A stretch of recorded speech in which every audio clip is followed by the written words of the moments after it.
बिस्मिल्लाहिर्रहमानिर्रहीम। लाखों करोड़ों दुरूद नबी अकरम सल्लल्लाहु अलैहि वसल्लम पर और उनकी आल पर। ख़वातीन, हम और हमारे लीडर भी क्या कौम है। मुल्क में खुराक की कीमतें रातों रात आसमान को छूने लगी हैं। ताजुर एक हफ्ते में लाखपति से करोड़पति और करोड़पति से अरबपति हो चुके हैं। चिकन की कीमत 350 रुपए, टमाटर 180 रुपए, लहसुन 360 रुपए, अदरक 220 रुपए और दाल माश 280 रुपए किलो हो चुकी है। लेकिन आप आवाम का करैक्टर और लीडरों की खुशामद परस्ती मुलाजा कीजिए। शर्जील मेमन पर करप्शन के इल्जामात हैं। ये 2 साल की खुद साख्ता जलावतनी के बाद पाकिस्तान वापस आए। ये कल हैदराबाद गए तो हैदराबाद के लोगों ने इन्हें 10 लाख रुपए का सोने का ताज पहना दिया। आज वजीर आज़म हैदराबाद आए तो शहर के ताजर इनके लिए भी 10 लाख रुपए का सोने का ताज बनाकर मगजी हाउस पहुंच गए। और ये हरकत 19 जनवरी को शेखुपुरा में भी हुई। शेखुपुरा के एक ताजर 20 तोले का ताज लेकर बिलावल भुट्टो के दरबार में पेश हो गया था। ये इस मुल्क में क्या हो रहा है? ये ताज पहनाने वाले लोग कौन हैं और ये ताज पहनने वाले कौन लोग हैं? क्या ताज पहनाने वालों और ताज पहनने वालों दोनों को खौफ खुदा नहीं है? क्या इस मुल्क के गरीबों की ये तौहीन नहीं है? अवाम बेचारे गुर्बत की चक्की में पिस रहे हैं और आप खुशामदियों से ताज वसूल कर रहे हैं। आप अल्लाह ताला को क्या मुंह दिखाएंगे? हमारे मुल्क में कम से कम इस बेहूदगी पर पाबंदी जरूर लगनी चाहिए। यह फजूल हरकत बंद हो जानी चाहिए। ख़वातीन रात मुल्क की तीनों बड़ी सियासी जमातें इलेक्शन के मैदान में उतर आई हैं। कल आसफ अली जरदारी ने लाहौर में मियां बरादरान पर ताबड़तोड़ हमले किए। पाकिस्तान पीपल्स पार्टी और आप अब दोबारा एक मुकाबले के लिए तैयार हैं। पिछली दफा इनने हम पे हथकड़ियां लगाई हुई थी। इस दफा अल्हम्दुलिल्लाह कोई हथकड़ी नहीं। मैं खुद मैदान में हूं, बिलावल मैदान में है, मेरी आपकी बेटियां मैदान में हैं। हम सब साथ निकल के मैदान में मुकाबला करेंगे और इनको पता पड़ जाएगा कि इलेक्शन किसको कहते हैं। पाकिस्तान पीपल्स पार्टी ने कभी भी शिकस्त नहीं खाई और पंजाब से कभी शिकस्त नहीं खाई। हमेशा आरओ इलेक्शन से जरूर हमने शिकस्त खाई है। आज मियां शहबाज शरीफ ने इस हमले का जवाब दिया। कराची पाकिस्तान की रोशनियों का शहर है। आए इसको आबाद करें मिलकर कराची को। मैं भी हाजिर हूं, आप भी मने और वजीर आजम तो कर रहे हैं। आज गंद के पहाड़ लगे हैं, उनको साफ करके आए तो फिर पंजाब आपका अपना आपका सूबा। आप आए फिर पंजाब में बार बार आए, दिन रात आए और बताएं कि हमने कराची को उसकी रोशनियां वापस दिला दी हैं और हम तौबा करते हैं कि आइंदा हम करप्शन नहीं करेंगे। और ये $60 मिलियन मैं वापस ले आया हूं और कौम के हवाले कर रहा हूं और कौम से माफी मांगता हूं। पर कौम को फैसला करने दें कि बस 2018 के इलेक्शन में कौम आपको माफ करती है या फिर दोबारा वज़ीर आज़म नवाज शरीफ को एक मरतबा फिर वोट देकर मुस्लिम लीग को यहां पर खिदमत करने का मौका देती है। आज वज़ीर आज़म मियां नवाज शरीफ ने भी हैदराबाद में तबले जंग बजा दिया। 2008 से लेकर 2013 तक पीपल्स पार्टी की हुकूमत थी। हमारी हुकूमत तो 2013 के बाद आई है। भाई उस जमाने में मोटरवे क्यों नहीं बनी? उस जमाने में हैदराबाद में यूनिवर्सिटी क्यों नहीं बनी? जो मुझे पता लगा है कि यहाँ पर सड़कें टूटी हुई हैं, पीने का साफ पानी नहीं है। जब मैं कराची जाता हूं तो जगह जगह कूड़े क्रिकेट के ढेर लगे हुए हैं। पिछले ये 16-17 साल इस मुल्क के हुक्मरान रहे हैं, उन्होंने पाकिस्तान को अंधेरों में डुबो दिया। हम ये इमरजेंसी स्टेप्स ना लेते, ये इकदाम ना करते, आज पाकिस्तान का बहुत बुरा हाल होता। आपको अल्लाह ताला ने ये अमानत सौंपी थी, आप हुक्मरान बने थे, तो आपने पाकिस्तान का ये हाल क्यों किया? और आज वज़ीर आला केपी के परवेज खटक भी मैदान में आ गए।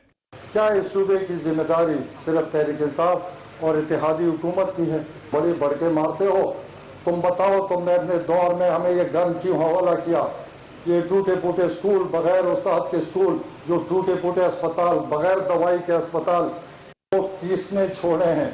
ये 70 साल में ये बताएं, इन्होंने जितने यहाँ पर पार्टियों की हुकूमतें बनी, क्या उन्होंने तवज्जो दी? हमने तो बंदोबस्त किया। तो 70 साल में कोई नहीं कर सका, ना आज तक पंजाब कर सका, ना सिंध कर सका, ना कोई और कर सकता है। इलेक्शन को अभी साल बाकी है। साल पहले इलेक्शन की तैयारियां क्यों शुरू हो चुकी हैं? क्या इलेक्शन वक्त से पहले हो रहे हैं? और क्या नून लीग सिंध और पीपल्स पार्टी पंजाब वापस ले सकेगी? ये हमारे आज के इशू होंगे, हमारे साथ रहिएगा। प्रोग्राम में दोबारा खुश आमदीद। हमारे साथ तशरीफ रखते हैं बैरिस्टर मोहसिन शाह नवाज रांझा साहब, पाकिस्तान मुस्लिम लीग नून के साथ इनका ताल्लुक है। हैदराबाद में हमें ज्वाइन किया मौला बख्श चांडी साहब ने, पाकिस्तान पीपल्स पार्टी के साथ इनका ताल्लुक है। और कराची में हमें ज्वाइन किया पाकिस्तान तहरीक इंसाफ से ताल्लुक रखते हैं फैसल पाडा साहब। चांडी से ये फरमाइएगा, आपको हमेशा एतराज था कि सूबा सिंध महरूम है, वज़ीर साहब वहां पे कदम ही नहीं रखते। अब तो एक माह में 3 बार कदम रखती है उन्होंने ऑन भी करना शुरू कर दिया। हैदराबाद वो आ गए आपके शहर में जहां आप इस वक्त तशरीफ रखते हैं, तो अब तो मेरा ख्याल है आपका गिला खत्म हो गया होगा, आपकी नाराजगी खत्म हो गई होगी। मैं इंतहाई शुक्रगुजार हूँ वज़ीर आज़म साहब का, वो हैदराबाद तशरीफ लाए, उनके साथ जो दोस्त आए मैं उनको खुशामदीद कहता हूँ, उनकी बड़ी मेहरबानी। और हमने कभी भी वज़ीर आज़म साहब को की वज़रात आज़मा की हैसियत और हकीकत से इनकार नहीं किया। वो पाकिस्तान की वज़ीर आज़म है और हमने हमेशा उनको वेलकम किया है। मेरे सिंध के वज़ीर आला हमेशा जब भी वज़ीर आज़म पाकिस्तान तशरीफ लाए वो उनको वेलकम करते हैं, सियाफ भी करते हैं। हमने कभी ऐसा नहीं किया। हमने उस पॉलिसी को ख़त्म कर दिया, दफन कर दिया जो मियां मोहम्मद नवाज शरीफ साहब ने शुरू की थी। पाकिस्तान की वज़ीर आज़म मोहतरमा बेनज़ीर साहबा जब जाती थी कभी उनको वेलकम करने नहीं गए, कभी उनको सियाफ करने नहीं गए, कभी उनको प्रोटोकॉल नहीं दिया जो उनका हक था। हमने वो सब बातें भुला दी जो उस जमाने में वज़ीर आज़म के लिए बोलते थे, हम वो बातें भूल गए। जो अदम तावुन की तहरीक चलाई इन्होंने वफाकी हुकूमत के खिलाफ, हम उन बातों को भी भूल गए। हम उनको वेलकम भी करते हैं। आज भी हैदराबाद तशरीफ लाए, शुक्र अल्हम्दुलिल्लाह हैदराबाद आए हैं। चौधरी साहब वो इंतखाब के सिलसिले में तूफानी दौरे पे आए, एक बंगले में गए, वहां से निकल कर दूसरी जगह पे गए। कुछ मौज़िन को खाने की दावत दी गई थी, वो खाने में आए और जिस बंगले में उन्होंने खिताब किया वो उस बंगले के मालिक के जो हवारी और हारी हैं उनके इज्तिमा से खिताब किया। बाहर मौज़िन थे, अच्छे थे, मैं जानता हूँ, वो सिंध के पुराने लोग हैं, बार बार पीपल्स पार्टी से इलेक्शन हार चुके हैं। एक आदमी के सिवा, एक मेहरबान के सिवा हारे हुए सब खिलाड़ी जमा किए उन्होंने। दोबारा कोई इत्तेहाद बनाना चाहते हैं। पहले जो इत्तेहाद बनाए वो कहाँ गए? सिंध में भी आकर इतने सारे लोगों को शामिल किया था, आज वो कहाँ है? आपकी नाकामी का मुंह बोलता सबूत है। अच्छा, अब आप आ जाए। मतलब ये आपका चांडी साहब, आपका गिला आज भी कायम है कि वो अगर महीने में 3 बार तशरीफ ले आए और उन्होंने अरबों रुपए के पैकेजेस का ऐलान कर दिया। हैदराबाद को भी आज वो 1.5 अरब रुपए दे के चले गए और मोटरवे चलेगी और आप वहां से चलेंगे, आप दोपहर के वक्त लाहौर पहुंच जाएंगे, शाम को आप इस्लामाबाद पहुंच जाएंगे। आप सुनिए, इसके बावजूद गिला आपका कायम है। चौधरी साहब, हमारा गिला अपने वजीर आज़म से आने का नहीं है, हमारा गिला हमारे मसाइल के हवाले से है। उन्होंने जो मोटरवे दिया है वो क्या है, उसकी हकीकत क्या है वो आप पर देख लें। सुपर हाईवे को चौड़ा किया है, ये मोटरवे नहीं है। जो मोटरवे लाहौर से इस्लामाबाद जा रही है ये उसका एक हिस्सा भी नहीं है। आप आकर देखिए, ये झूठ है, झूठ है, झूठ है। अब आपने कहे बार बार आएंगे, बार बार आने से क्या मुराद है? हमारे बुनियादी मसाइल नहीं होंगे लॉलीपॉप देकर। एक वजीर आज़म के लिए 40 करोड़ 10 लाख अरबों रुपए ऐलान करना, देंगे तो बाद में जब पता चला थरपार कर में ऐलान कर गए, क्या उसको वफा किया? सेवन शरीफ आए, क्या ऐलान किया? उन्होंने कराची ऑपरेशन के लिए इमदाद की बात, क्या किया? K4 के लिए वायदे किए, वजीर आला ने कितने एहतजाज किए? सबसे छोड़े, इन छोटी बातों को छोड़े। सिंध के लोग इस पे राजी नहीं होंगे। आप 4 अरब दे जाओ, 10 अरब, हमें बताएं NFC अवार्ड क्यों नहीं ऐलान कर रहे हैं? जो हम बताते वो क्यों नहीं करते हैं? हमें तहफ़्फ़ुज़ आदमशुमारी पर आप क्यों नहीं हमारी बात सुनते हैं? हमारे वज़ीर आला ने इतने एहतजाज किए, आप क्यों नहीं जवाब देते? चौधरी साहब, मामला इनके आने का नहीं है। सही अपने मुल्क में आ रहे हैं। अच्छा सर, ये फरमाइएगा, मैं क्योंकि वापस आऊंगा चांडी साहब आपकी तरफ, लेकिन सवाल आपके पास छोड़ के जा रहा हूं कि आज दोनों ने, बड़े मियां साहब ने, छोटे मियां साहब ने, दोनों ने ये गिला किया था सर पहले गंद तो आप साफ कर ले, कराची का गंद उठा लें, उसके बाद पंजाब में आइएगा। ये सवाल मैं आपको छोड़ के जाके फैसल वाडा साहब की तरफ जा रहा हूं।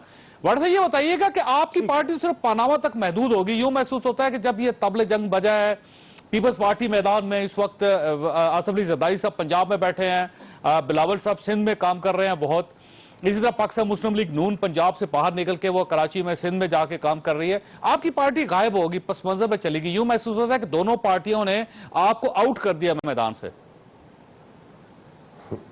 बहुत शुक्रिया चौधरी साहब, मुझे 1.5 मिनट 2 मिनट दीजिएगा प्लीज। देखिए चौधरी साहब, सबसे पहले तो ये कि ये तो मुनाफकत की आज मियां साहब ने सियासत की है, और मुनाफकत मुनाफकत मुनाफकत, और ये फ्रेंडली फायरिंग इसको कहते हैं, जिसमें फूल बरसाए जाते हैं एक दूसरे के ऊपर, और इलेक्शन कैंपेन की आगाज किया जाता है कि अब हमें भी इलेक्शन करना है, आप भी इलेक्शन करें, आप हमें गाली दें, हम आपको गाली देंगे। 3.5-4 साल से मियां साहब किधर थे, कराची किधर था, सिंध किधर था, उनको याद नहीं आया। अब मैं जरा पसे मंजर में चले जाऊं कि इस मुल्क की बदनसीबी कहां से शुरू होती है। इस मुल्क के अंदर सबसे बड़ा चोरी का इल्जाम, देखिए चौधरी साहब, सबसे बड़ा ट्रेजेडी इस मुल्क की और जुल्म इस मुल्क का ये कि जितना बड़ी चोरी उतना बड़ा मनसब इस मुल्क की हिस्ट्री का हिस्सा है और आज भी है।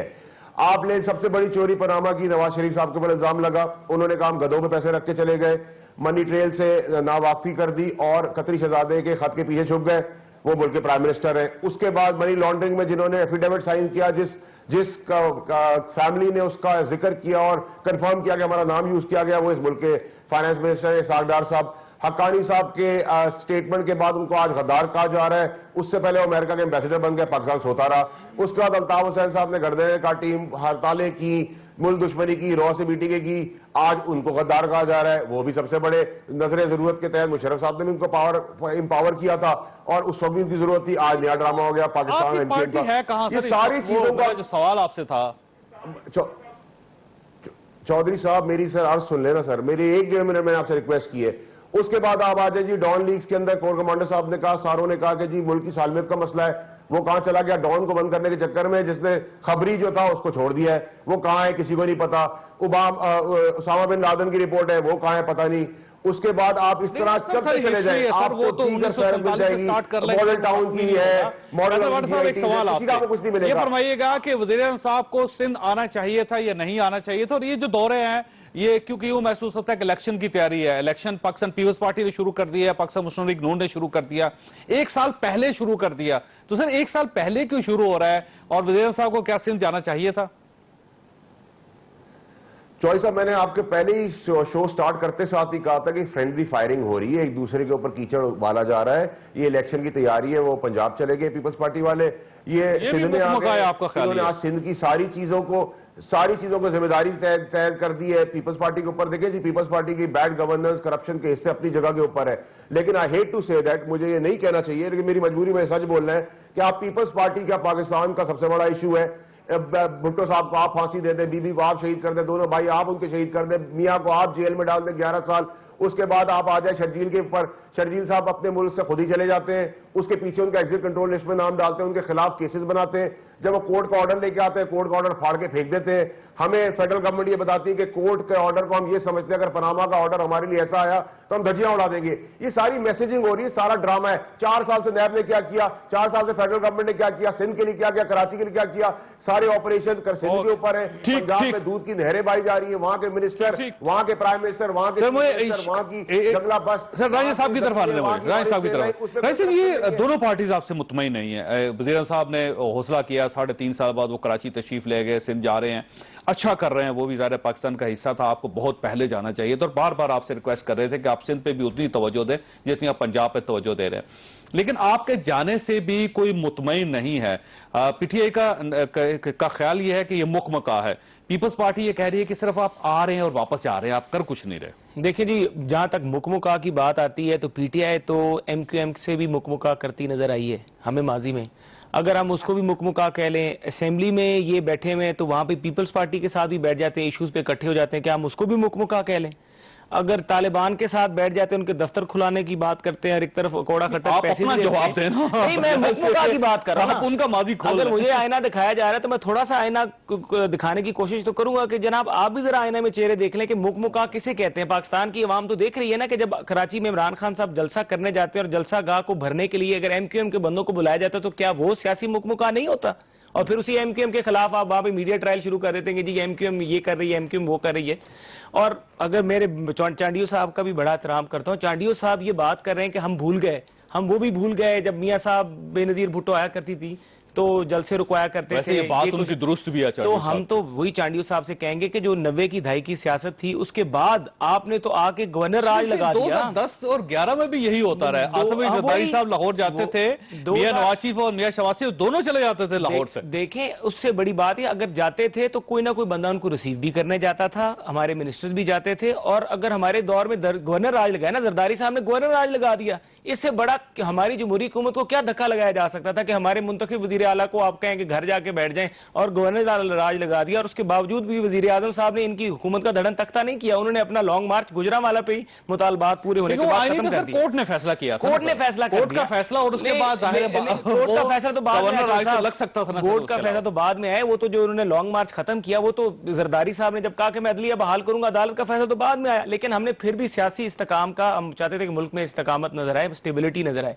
लेकिन अब ये बात करना कि जनाब ये हम वहां पे जा रहे हैं, तो अगर सर सिंध ये नहीं फरमाइए जाते। सर, ये बार बार आप लोग कह रहे हैं कि वो कराची का गंद साफ कर लें, वहां पे गंद के पहाड़ लगे हुए हैं, पहले वो साफ करें, कराची की रोशनियां वापस करें, फिर आप पंजाब आए। तो इसका मतलब ये हुआ कि पंजाब को आपने आइडियल बना लिया। आपका ख्याल ये है कि अब ये सूबा पेरिस बन चुका है और अब दूसरे सूबों को ठीक करना चाहिए। तो सर आपका पंजाब तो लाहौर के बाद जाके खत्म हो जाता है। आप रहीम खान यार खान चले जाएं, आप पतुगी चले जाएं, आप विहाड़ी में जाके देखें, वहां पर वो क्या वो पंजाब का हिस्सा नहीं है क्या? वहां से गंद साफ कर लिया आपने? देखिए जी, पंजाब के अंदर मेजॉरिटी अगर आप उसका मुआवजा करें बाकी सूबों के साथ तो कंपैरेटिवली पंजाब बहुत बेहतर है। हम ये नहीं कहेंगे कि 100% बेहतर है, आप तो दावा करते हैं ना। देखिए हम अभी भी कहते हैं कि हमारी जो है, हमारी जो सफाई है, हमारा जो हेल्थ का निजाम है, हमारा जो एजुकेशन का निजाम है, इतनी ज्यादा पॉपुलेशन होने के बावजूद भी हमने काफी हद तक चीजों को बेहतर किया। सरगोदा आपका शहर ठीक है, सरगोदा आप देख लें, मेरे बिल्कुल। फैसलाबाद आप BHQ में फैसलाबाद को देख लें, आप फैसलाबाद का जाके रोड का स्ट्रक्चर देख लें, आप वहां पे ट्रैफिक मैनेजमेंट देख लें, आप वहां पे हॉस्पिटल्स देख लें, कॉलेजेस देख लें, आपको नुमाया तब्दीली नजर आएगी। आप देखेंगे पिछले 10-20 सालों में अभी फैसलाबाद जहां पे खड़ा हुआ है, सियालकोट को जाके देख लें, गुजरावाला को जाके देख लें, गुजरात को जाके देख लें, you would see a major difference. आप जीटी रोड पे ट्रेवल करते हैं, आपको महसूस होता है कराची के जो लोग आते हैं। आपका दावा वैसे तो ठीक होता है, नॉर्मल हालात में ठीक हो जाता है, लेकिन सर जब थोड़ी सी बारिश हो जाती है तो आधा लाहौर डूब जाता है। लिया में लोग मिठाई खा के बीमार होकर मर जाते हैं। ये आप देखिएगा सर, इससे से वाकयात हैं कि जहां पे टेस्ट का वक्त आता है तो वहां पे आप मुकम्मल कोलैप्स का शिकार हो जाते हैं। चौधरी साहब, बारिश होती है उसके ऊपर भी आपको ये पता है कि चाहे पानी खड़ा होता होगा, लेकिन हमारा वजीर आला वही है जो उस पानी में भी घुसता है, अपने साथ MNAs MPs हर साल घुस रहे हैं ना सर वो, और वहां पे सफाई भी करवाते हैं, और वो उसके साथ पिछले उसको 8.5 साल से घुस रहे हैं सर। नहीं, वासा का जो निजाम है, पुराने शहर का जो निजाम है, उसमें काफी हद तक तब्दीली आ गई। जो पहले था, ये दावा है आपके लिए। एक मिनट साहब, जो पहले था और आज का जो है, आप देखेंगे जमीन आसमान का फर्क है। अब नकासी में और वासा का जो इशू है लाहौर का, अब उस तरह से एड्रेस हो रहा है जिस तरह पहले नहीं होता था। अब मैं समझता हूं कि 10 वासा to को 20% रह मुकम्मल गया, तौर पर एड्रेस करने के लिए आपको 20 साल चाहिए और 10 to 20% रह गया प्रॉब्लम। ओके, बाकी पुराने शहर ये फरमाइए सर, ये आपको बार बार ये कहते हैं कि आइए लाहौर को देखिए, पंजाब को देखिए, कंपैरेटिवली पंजाब बेहतर है, और ये बड़ी हद तक इनकी बात दुरुस्त भी है कि फर्क पड़ा है पंजाब और स्पेशली लाहौर में ज्यादा फर्क पड़ा है, और इसके अलावा बड़े शहरों में दूसरों में भी फर्क पड़ा है। ये बात माननी पड़ेगी। तो ये कहते हैं कि सर आप यहां आके देखें और उसके बाद कराची को देखें, कम से कम पहले कचरा तो उठा लें वहां से, उसके बाद आप पंजाब में आके आप नारे लगा लें पंजाब को, ये कह लें कि हम यहां से जीतेंगे, हमारी हुकूमत बनेगी यहां से। मैं लाहौर के हालत बेहतर होने से इनकार नहीं कर रहा। मैं अभी भी गया था जहांगीर बदर साहब के जनाजे में, लेकिन जो दिखाने वाला लाहौर है उसको छोड़कर उन इलाकों में अंदर जाएं। वो जो मियाँ साहब बड़े कह रहे हैं धूल उड़ रही है, जाकर देखें। आप 5 मिनट मुंह खोल के बैठे जैसे नस्वा लगा दिया आपने। कर इस लाहौर के बीचों बीच शहर चले, कहते अस्पताल हमारे चले, आए दिन चैनल्स में जो गुज़िश्ता हफ्ते तमाम चैनल्स पर लाहौर की और करीब करीब मुल्तान की हॉस्पिटल के हालात आए, आप देखें तो सही। डूब मरना चाहिए, अस्पतालें हमारी अच्छी हैं, आप बताएं, तसव्वुर तो करें। मैं इसलिए भी लाहौर को समझता हूँ वो शाही शहर है, अहम तारीखी इमारत और शाहराह उस जमाने की बनी हुई है, बादशाहों के जमाने की, इन्होंने बेहतर चलाया है। अब अपने आइडियाज जो उनके आइडियल टुकड़े हैं उनको बेहतर करने की कोशिश की है। बाकी लाहौर तो वैसे का वैसा है, और सारा पंजाब लाहौर ही है और कोई नहीं है जगह पे। अब मैं हैरान हूं झूठ बोलने पर। मैं मियां साहब मैं आपको झूठा नहीं बोल सकता। नहीं, आप मेरे मैं यहाँ पे इख्तिलाफ करूंगा। मैं चांडी साहब का बड़ा एहतराम करता हूँ। आप लाहौर की बात करें, चांडी साहब गुजरात, आप अपनी जगह पर फैसलाबाद को देख लें, सियालकोट को देख लें, गुजरात को देख लें, आप मुल्तान को देख लें, रहीम यार खान को देख लें, हर जगह मेगा मेगा मेगा प्रोजेक्ट्स हुए हैं, सिर्फ लाहौर में नहीं हुए। मेगा नश्तर अस्पताल को ठीक कर लो। मेगा नश्तर अस्पताल आपसे ठीक नहीं होती है। आप क्या बातें करते हैं? अक़लियतों की जिंदगी जहर है आपके पास। आप क्या आइजन हुकूमत बता रहे हैं? साहब आप लाहौर के अलावा पंजाब में कहीं जाते नहीं है ना, ये तो आपका सारा दारोमदार लाहौर पे होता है। आप लाहौर के अलावा भी तो पंजाब देखो। यार सुने तो सही, इस्लामाबाद के कितने इलाके हैं जहाँ साफ पानी नहीं मिलता है? आप क्या कहते हैं? जवान बच्चे अगवा हो रहे हैं लाहौर में। इस्लामाबाद और लाहौर के अलावा इस्लामाबाद पंजाब, वैसे पंजाब के किस शहर में पानी मिलता है? चांडी साहब एक आपका सवाल इनसे पूछना है सर, पूछे लाहौर और इस्लामाबाद लोगों को लूटा और मारा जा रहा है। सर पंजाब के किस शहर में साफ पानी मिलता है टूटी से? देखिए मैं आपको बता रहा हूं, मैं आपको अपने शहर का बता रहा हूं। सरगोदा में हमारा पानी की निकासी का और साफ पानी का बड़ा मसला था। हमने एक बहुत बड़ा, पंजाब ने, हुकूमत ने साफ पानी का एक प्रोजेक्ट बनाया। सर वो ट्यूबवेल की बात कर रहे हैं आप? ट्यूबवेल्स की बात सर, तो पानी साफ पानी पीने का सर, आप टूटी खोल के पानी पीते हैं सर? साफ पानी बिल्कुल। अब हमारा सरगोदा शहर की मैं मिसाल दे रहा हूं, हमने तकरीबन अरबों रुपए की लागत से साफ पानी का प्रोजेक्ट जो है तकरीबन 50% हमारा कंप्लीट हो गया। काफी शहर का हिस्सा उसके ऊपर में डाइवर्ट कर दिया, काफी हो रहा है। मैं सरगोदा की बात कर रहा हूं। अगर आप जाएंगे बखर में, मियावाली में भी, वहां पे भी यकीनन आपको इस तरह के प्रोजेक्ट्स मिलेंगे। साफ पानी मिल रहा है लोगों को काफी हद तक 100%। मैं ये नहीं कहूंगा कि मिल रहा होगा। जिस दिन आप सारे एमपीए, सारे एमएनए, हुकूमत के सारे लोग टूटी खोलेंगे, पानी पिएंगे, उस वक्त हमें यकीन आएगा। सर आप खुद मिनरल वाटर पीते हैं, हम लोगों को ही कहते हैं कि आपके लिए साफ पानी आ चुका है, पी ले। हम फिर भी कोशिश तो कर रहे हैं, हम मान तो रहे हैं कि हमारा 100%। कोशिश तो वो भी कर रहे हैं सर, लेकिन उनकी कोशिश में आप देख लें कि उनकी सिंध में क्या कोशिश है। कराची शहर, हम तो कहते हैं लाहौर तो फिर भी बेहतर है, ये कहते हैं लाहौर। कराची को आप जाके देख ले, कराची में तो बिल्कुल भी कुछ नहीं है। ठीक हो गया, मुझे ब्रेक लेने। गटरों के ढकनों पे वजीर आला साहब की तस्वीरें बनाई जाती थी। हमारे कौन से एमपी एमएनए की भी कभी गटर के ढकने पे तस्वीर नहीं बनी। ठीक हो गया, मुझे ब्रेक लेने से। चांडी साहब ये एक बहुत बड़ी लिस्ट है, फहरिस्त है, जो एक पूरी चार्जशीट है जो ये आपके सामने बयान करे हुए। कहते हैं सिर्फ कराची पे फोकस कर ले, उसको ठीक कर ले तो आपकी जो गवर्नेंस है उसको सलाम पेश किया जाएगा। छोटे से ब्रेक बाद आप साथ प्रोग्राम में दोबारा खुश आमदीद। वाडा साहब ये जहन में रखिएगा कि खैबर पख्तूनख्वा जहां आपकी हुकूमत है उसकी एक तारीख है। ये सूबा वाहिद सूबा है पाकिस्तान का कि जो किसी एक के साथ अलाइन नहीं हुआ आज तक। ये हर बार हर इलेक्शन में नई पार्टी को ट्राई करता है। आपकी हुकूमत है, कहीं ऐसा ना हो कि आप दूसरे ग्राउंड में खेलने के चक्कर में अपने होम ग्राउंड से फारिग हो जाए। क्योंकि आप ये देख लीजिएगा कि आपसे पहले किसकी हुकूमत थी, उससे पहले किसकी हुकूमत थी, उससे पहले किसकी हुकूमत थी, और जरूरी नहीं है कि अगली बार भी आपको मौका दिया जाए। चौधरी साहब, सबसे पहले तो ये कि मेरा और मेरी पार्टी का और मेरे चेयरमैन का होम ग्राउंड पूरा पाकिस्तान है, केपीके नहीं है, नंबर 1। नंबर 2 ये कि हम कंसिस्टेंट हैं, जिस तरीके से पहले दिन से चले थे आज तक वैसे ही चल रहे हैं। हम 4 साल बाद नहीं जागते, 4 साल बाद एक दूसरे का गिरबान नहीं पकड़ते, 4 साल बाद एक दूसरे से माफी नहीं मांगते, 4 साल बाद मीठी मीठी और कड़वी कड़वी बातें नहीं करते।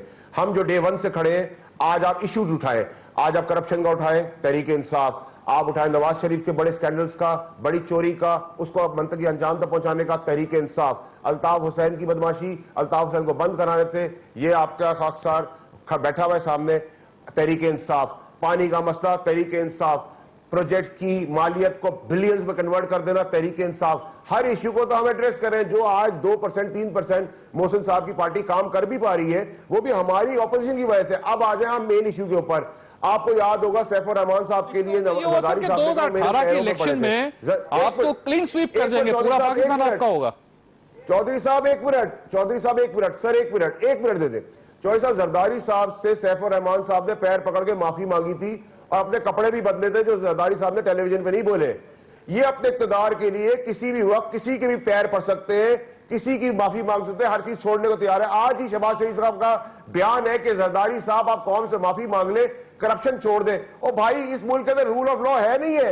आपने बोल दिया करप्शन छोड़ दे, वो करप्शन छोड़ देंगे। आपने माफ कर दिया, आपने माफ कर दिया। आपने बाप दादा की जागीर बनाई हुई इस मुल्क के अंदर। आपने ब्यूरोक्रेसी का हाल देख लिया। इक्तदार के इतने भूखे कि अब तो अपने इतकार के लिए लोगों ने अपनी शादियां करवा दी है। बहन की, बेटी की, बेटे की, फैसल साहब बड़े मेरे भाई हैं, बड़ा मैं इनका एहतराम करता हूं, लेकिन फैसल साहब से मैं एक बात बड़ी हैरान कुन होती है कि इनके जो दोहरे में आ रहे हैं ना, कराची में या पूरे पाकिस्तान में, हम तो चाहते हैं कि जमहूरी इनका राइट है ये काम करें, लेकिन खैबर पख्तूनख्वा में इनको खैबर बैंक की करप्शन भूल जाती है। एहतसाब ब्यूरो का अपना चेयरमैन करप्शन की वजह से छोड़ गया, इनके वुज़रा की करप्शन की वजह से। जब उसने करप्शन पकड़ी तो इमरान खान साहब ने उसको घर भेज दिया। इनका अपनी establishment anti corruption establishment committee का जो सरबराह था मेरे ख्याल तोरू साहब, उन्होंने जब इनकी करप्शन पकड़ी तो उसको घर भेज दिया। सुनामी ट्री में करप्शन हुई, इनसे पूछे तो सही कितने कितने सुनामी ट्री और कितने इस तरह के जो है इन्होंने वो लगाए हैं, और मेरे ख्याल से 500 लगाए हैं, और जो बाकी है वो सूख गए, कह रहे हैं कि पानी ना देने की वजह से सूख गए।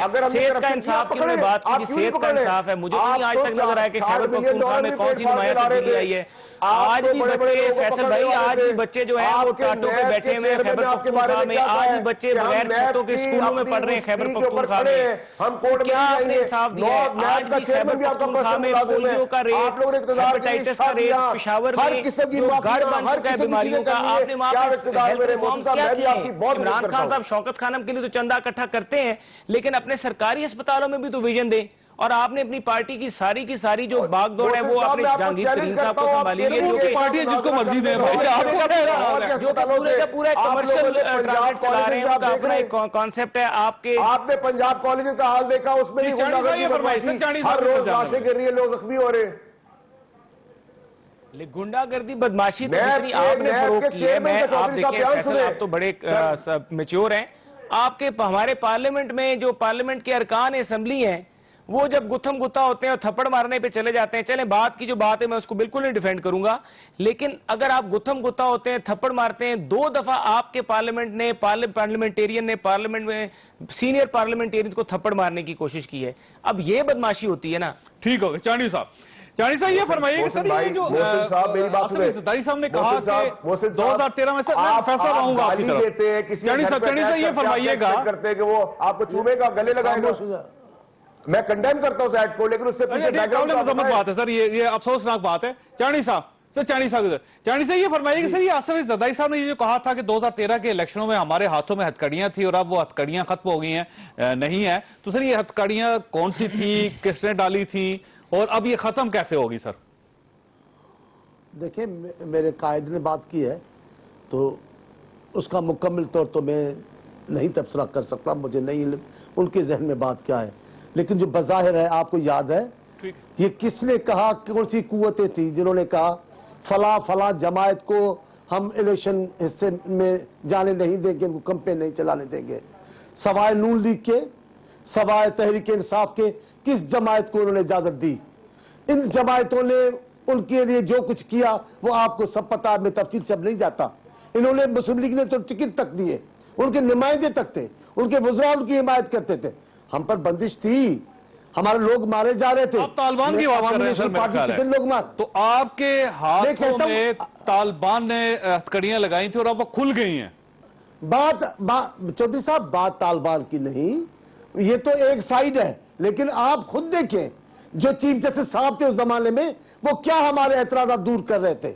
हमने जितने भी एतराज किए वो उन्होंने कबूल नहीं किए, उन्होंने अपनी मनमानी की इलेक्शन में, और गुज़िश्ता इंतखाबात में इफ्तिखार चौधरी साहब का हिस्सा है, हमारी पार्टी उस वक्त भी एहतियात किया कि ये आरओ इलेक्शन है, आप खुद देखिए। लेकिन मैं कहता हूं ये मेरे भाई बड़े खुश हो रहे हैं, मैं कह रहा हूं शुक्र करो आपके पास ढक्कनों पे वज़ीर आला की तस्वीरें बनाने वाले और बोरियों में पत्थर डाल के नाले बंद करने वाले नहीं है।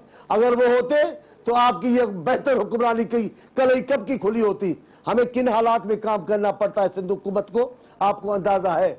आप तनकीद करते हैं, बिला शबा करें, और मैं आपका जवाब देता ही नहीं हूं, मैं तो वज़ीर आज़म साहब पे बोल रहा हूं। आप यहां आए अभी क्या कह, आप चौधरी साहब आवाज सुन रहे हैं मेरी? जी आप मेरी आवाज सुन रहे हैं? वो कह रहे हैं वज़ीर आज़म साहब, जी बिल्कुल सुन रहे हैं सर। इनकी एक बात कर रहे, मैं सिर्फ थोड़ा जवाब दूंगा।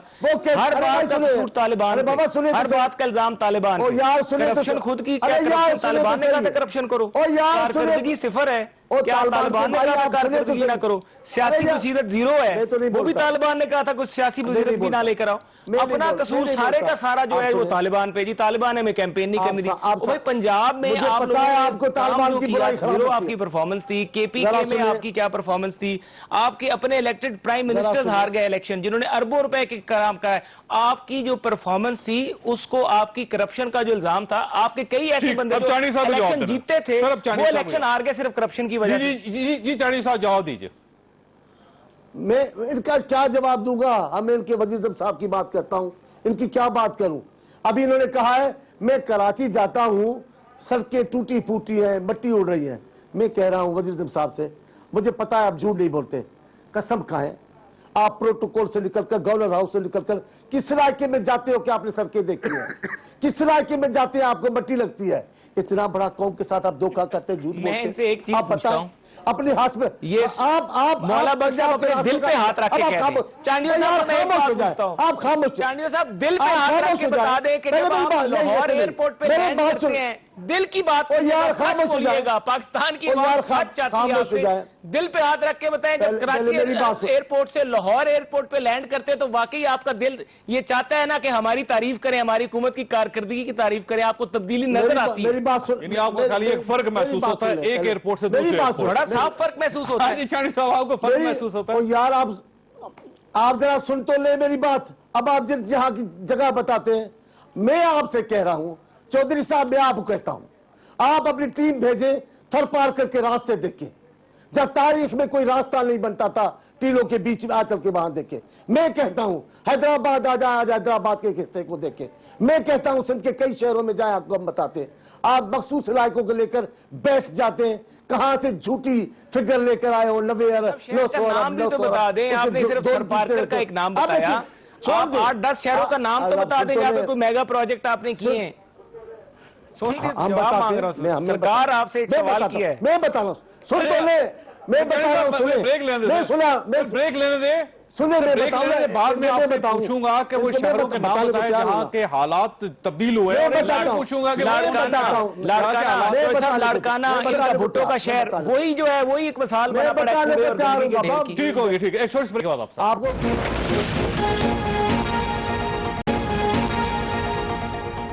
प्रोग्राम में दोबारा खुश आमदीद।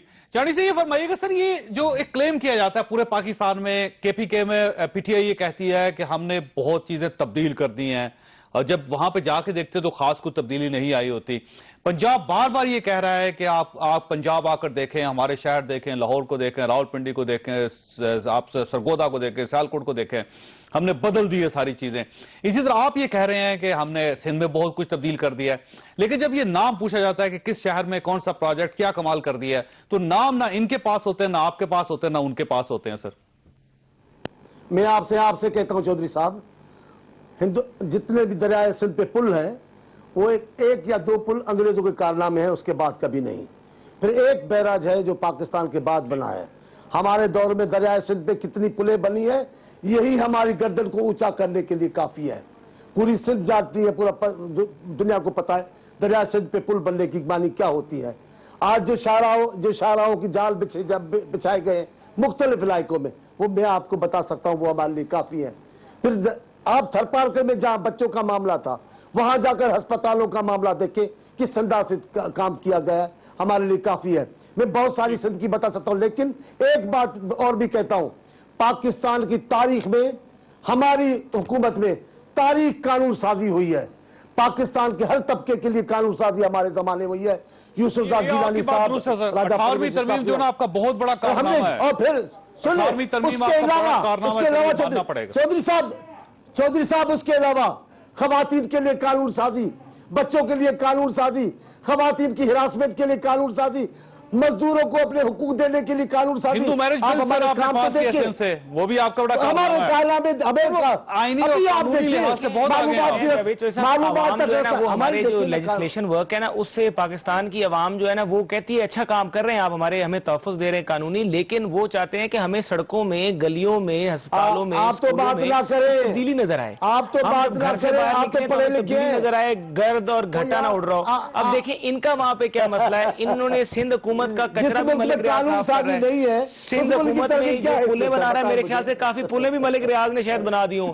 अरे हैदराबाद छोड़ो में यार, यूनिवर्सिटी बना रहा है तो वो भी छोड़ो मलिक रियाज बना रहा है। तो मेरे छोड़ो ख्याल से यार, इनको वजीर आपको आला शायद पता ही वो नहीं भी है। डिफेक्टो वजीर आला, इनको सिंध हुकूमत आपको भी पता ही नहीं है। इसको दे देनी चाहिए, बैरिया ग्रुप ऑफ इंडस्ट्रीज को या आपको बैरिया पता- ग्रुप ऑफ कंपनीज को सिंध आपको हुकूमत पता भी ही देनी नहीं है। चाहिए। सिर्फ उनका कारनामा है ना कि वो एक बिजनेसमैन को उन्होंने इतना एंगेज किया कि वो काम कर रहा है। तो आप कर लें पंजाब में, देखिए, आप अगर- मलिक रियाज साहब से कहो, आप कहें कि पंजाब में वो अंडर आप सुनिए, अगर बिजनेसमैन अगर हुकूमत बात करने वाले सुनिए लोग लोग। नालायक होंगे तो बिजनेसमैन ज़ाहिर ऑब्वियसली आगे आ जाएगा।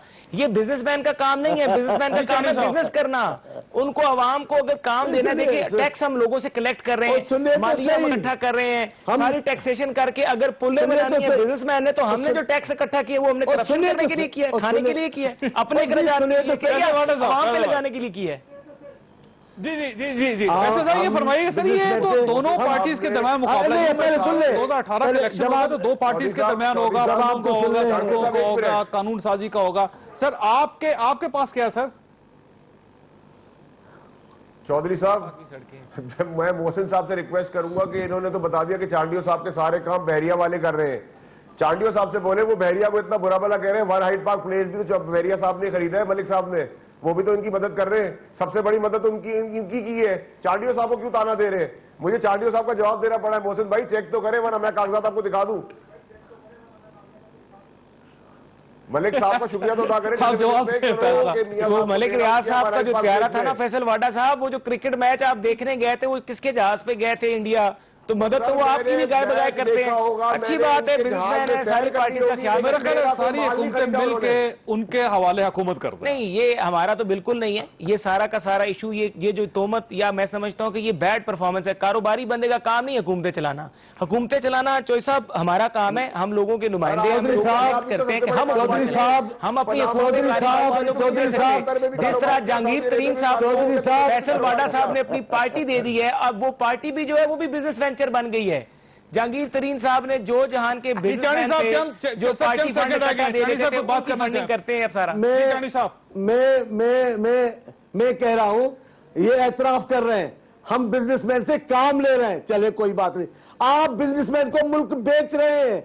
मियां मंशा कौन है जिनको इतने सारे आपने बाप डाके वाले से पैसे दे दिए? हुकूमत तो नहीं चला रहा ना, खत्म करने के क्या हुआ? बिजनेसमैन को मंशा को क्या दिया है? में तोहफा दिया, आपकी हुकूमत है तो हाशमानी को मंशा कौन है? मेरे नाम होटल लगा दे, नहीं तो पाकिस्तान में नहीं रह सकते। आपकी गवर्नमेंट आती है तो बिजनेसमैन पाकिस्तान से बाहर भाग जाता है। हमारा मुल्क का मंशा सर ये सारी गुफ्तगू सुन के यूं ऐसा है कि इलेक्शन आने वाले हैं और सारी पार्टीज तैयारी कर रही हैं इलेक्शंस के लिए।